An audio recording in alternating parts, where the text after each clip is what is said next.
It took me 16 plus years to realize what I am about to tell you. Why 16? At 16 in high school was when I realized that I really enjoyed both business and art. I spent a lot of time creating artwork, submitting them to different competitions, having my artwork exhibited in different galleries. And at the same time, I also realized that I love numbers, I love making that connection. And even if I didn't really know much about business, I thought this would be something I would be interested in long term. So over the next few years, leading up to graduating high school, I was deciding about how and where I would spend my time for college. Now, at that time, I remember hearing things about a starving artist, and there was definitely a lot more conversations around business as something that is more secure, more stable, and even got more respect in society. So at that point in time, it was a big decision for me. Do I go to business school? Do I go to art school? Those would have been two completely different paths. And the only way I could make the connection back then between art and business was to say, okay, maybe in the long term, I would like to open some kind of art-related not-for-profit. So the time for college was coming and I had to make a decision. And ultimately, I chose business. But I really intended to continue to have art being an important part of my life, not just in the classroom, but beyond that in my career as well. So why is this top of mind for me right now? Well, I was recently invited back to my alma mater to be a guest speaker for a class. And hearing the students, the questions they asked, it really helped me understand and think about my own story, my own career and life journey. And it took me back down memory lane. So even if I went the business route with school and started my career in business, it was only a matter of a few years when I realized I really missed the creative side of things. I was so far into business, so much into numbers, that I had no room to express myself. Everything was prescribed. And it was at that point that I realized I had to do something differently. And so this was really my first lesson. The first lesson being taking the time to understand your interests, your skills, your talents. I've heard a lot of people say that if they weren't working, they would have no idea how they would spend their time. Or people retire and they have a challenging time figuring out what to do. Now, is this something that resonates with you? What is true is that this will look different for everyone.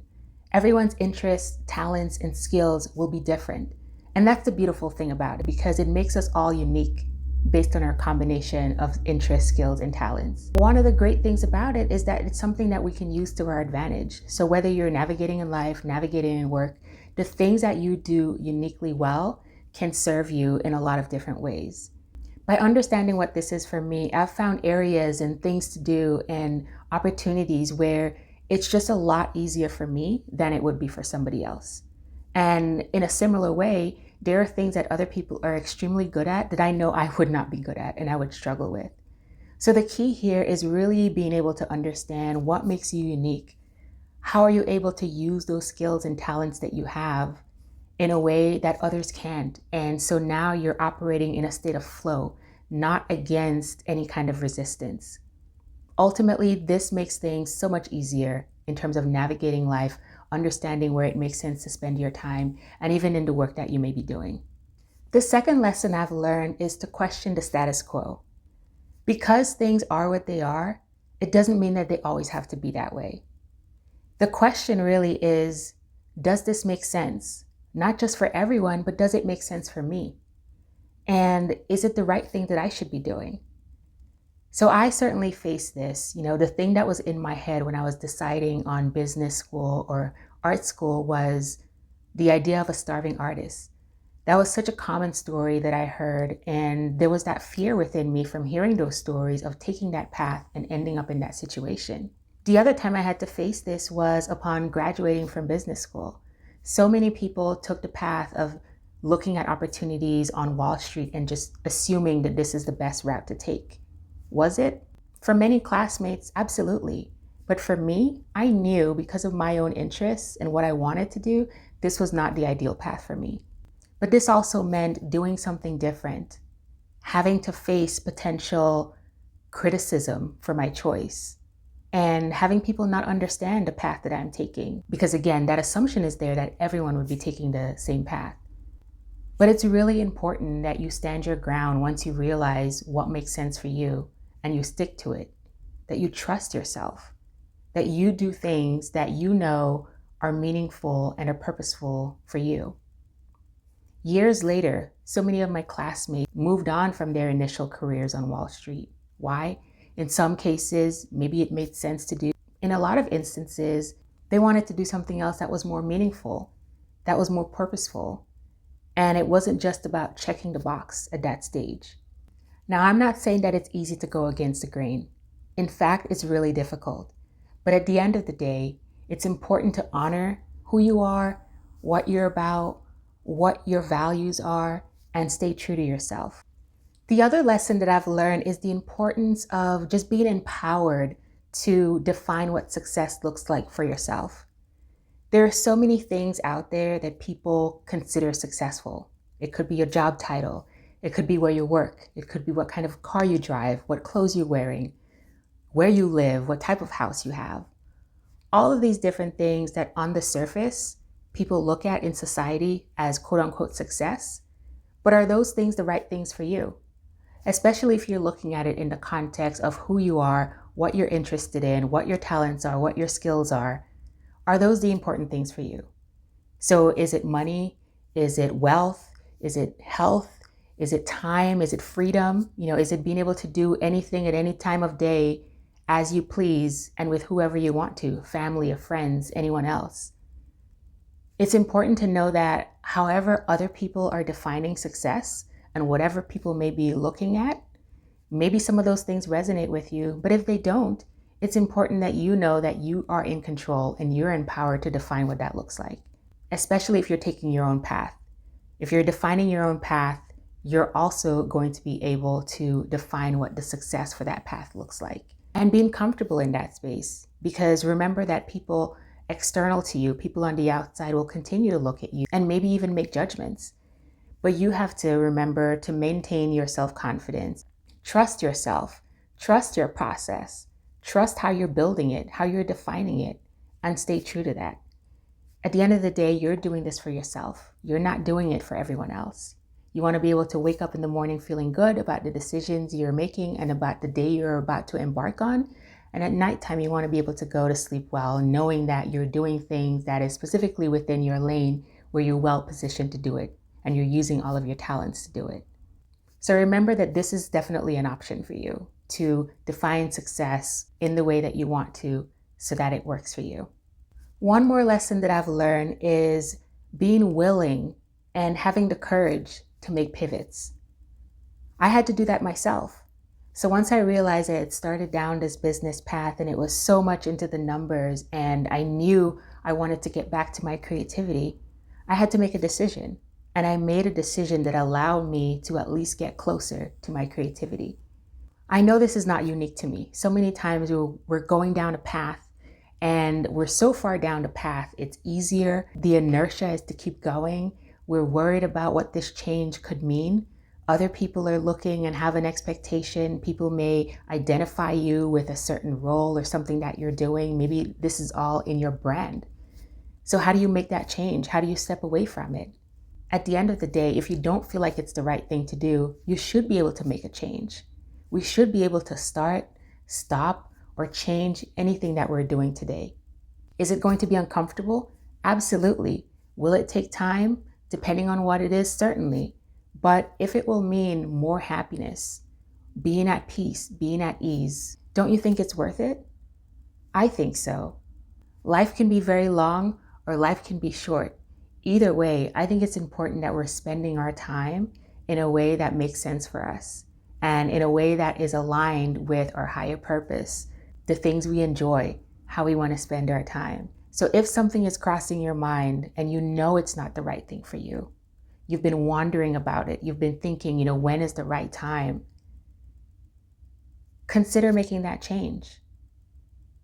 The good thing to know is when you make change does not necessarily need to be final. You can also pivot from those changes. And I've done that as well over the years and throughout my career. Nothing has to be fixed unless we want it to. So I hope we can all remember to be open to any change that we think we need, anything that's going to serve us, anything that's going to bring peace and ease and happiness to our day. Another big lesson that I learned is the importance of being able to create your own opportunities. Now, when you step off the path that everyone is taking, where everything is prescribed, it's a lot harder to figure out your next steps, to find those opportunities, to know what the long-term path looks like. A lot of that work ends up being on you. If you decide to be a lawyer, that's very prescribed. If you decide to be a doctor, that's also very prescribed. College, you go to medical school, you do a residency. But if you decide to do something completely different, or you're mixing different fields and mixing different interests, how do you know what the next thing is? And so being able to put yourself in a situation where you can identify and create opportunities, that's very critical. So what does that look like? It means being able to step outside of your comfort zone, being able to step outside of the box. So what does that look like for me, for example? It means going to work, looking for opportunities where I can do things differently in my work, where I can leverage my creativity in my work. But even outside of that, outside of my job, outside of my role, what are other things I can do? What are other things that are interesting to me and where I feel like my skills and talents and interests are of value to others that I can help? So I've done things like mentoring. I've done things like teaching, taking time to speak, pass along knowledge, helping others, helping family and friends. At the end of the day, if you're able to put yourself out there to let people know, here's what I can do, here are my skills, here's how I can help, it not only attracts the right people to you, but it helps other people realize what it is that you bring, and that can help them connect you with other people who may need your help. So instead of you doing all the work to figure out where those opportunities are, now the universe can essentially help you and be bringing opportunities to you. If you're here on YouTube watching this video, maybe you came here because you're searching for something in particular, or maybe you enjoy creating your own videos. Maybe you'll pass this video along to someone else who it may be helpful to. This is how these connections work. But the important thing is, for anyone who is out there with talents and skills and interests, you have to put yourself out there. You have to put yourself in a position where people can help you and where people can also identify your skills and talents to bring opportunities for you. Essentially, you're creating your own luck. And as the world is changing now, we're living in the age of AI, jobs are changing, so many different things will look different in the next few years. It's important that all of us are able to find new ways of adding value, new ways of doing things, looking for opportunities in pockets here and there. When you start in a place of doing things on your own terms, doing things that make sense to you, again, this is not defined by everything else that's already prescribed. Your unique person, your unique talents, skills, and interests are not neatly written in a job description that exists today. So many times we're starting from a place of having to communicate the value that we bring, or shaping it in a way that people understand to get those opportunities. So use platforms like YouTube or other social media platforms where you can create content to tell your story, to tell what you're about, to tell what you're doing, so that your people can find you. Another big lesson that I've learned is the importance of planning for a rainy day. As much as we have big, ambitious goals and we want things to work out in a certain way, life can be full of surprises. You never know what's going to happen. And I've experienced some of this myself. My life has been disrupted. I've dealt with a casualty. I've been displaced. And so you never know when something will happen. It could also be something where you have to lean in with your family and friends and they need your help. So one of the things that I've learned is just to have a plan, create a plan, collaborate on a plan with loved ones so that you all know what would happen in certain instances. And if it comes down to a financial need, save some money today. Save some money today that you can use tomorrow if something were to come up, because we just never know. Planning ahead can also mean having an emergency grab bag ready to go. Again, if something were to happen in your home, you have limited time, what are the essential things that you would grab and take with you? These kinds of things may not even cross our mind, and it may not even cross our mind until something actually happens, and maybe even too late. So keeping in mind that all types of things can happen related to family, related to friends, job loss, casualties, environmental events, natural disasters, any of those things. So whatever that means for you, whatever would make you comfortable, having a plan is something that I have an appreciation for, again, just based on my own situations and things that have happened in my life that took me completely by surprise. If these lessons resonate with you, I would love to hear in the comments. And if you have some lessons of your own, please share so I can learn from them, and so can everybody else who is reading these comments. While you're here, I hope you watch another video, and I'll see you in the next one.